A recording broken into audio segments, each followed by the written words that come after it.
So, Bob, let's go back a little bit. You talk about Vince McMahon Sr. looking for the All-American boy. Here you are coming from Princeton, Minnesota.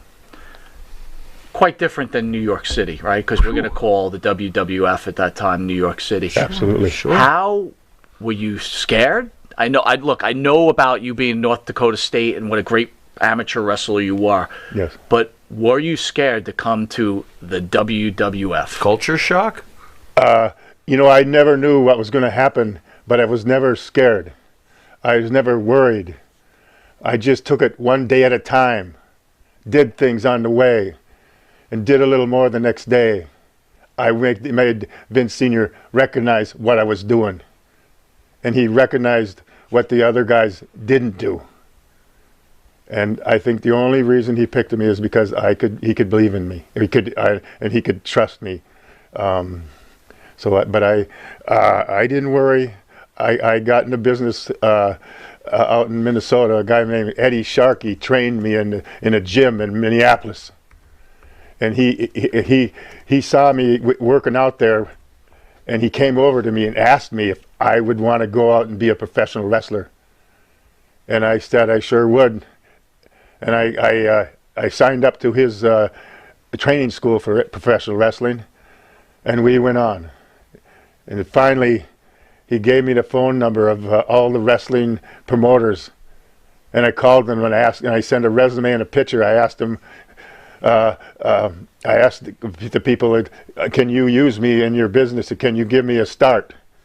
And the first one that I called was Bret Hart's father, and Bret Hart's father is a big wheel in Canada in the business. Sure. And I was talking to he was talking to me. And you know what? We were at a payphone, and I was putting money in the phone, and I never got to ask him, "Can I come up and maybe have you beat me up in his museum in the gym, in his basement?" You ran out of quarters? And it went dead. The phone went dead. And I lost him. Wow. But I put another nickel in. It wouldn't take it. So I hung up and I went another way. Wow. The next day I called Leroy McGurk in Tri-City Wrestling. He was a national champion in when he was in college. He liked me because of that, and he gave me a date to go to Baton Rouge, Louisiana, and have my first match. And on my first match, I left home with a green Chevrolet Impala and $20 in my pocket. Oh boy. And I got down to Baton Rouge, Louisiana. I was looking around. I was at the building, and I went out and had a match,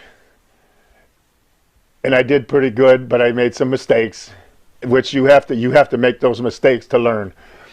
Anyway, Leroy McGurk gave me a envelope. I went out in the car and I opened it. There was $5 in it. Oh my God. And I had 29 cents left from the $20 that I had in my pocket. And I was wondering how I'm going to eat. And I was wondering how I was going to get through. But I wasn't going to give up. There you go. I didn't give up. They were testing me. They wanted to see how bad I wanted to be a wrestler. And I started to love the business. And I started getting a little better.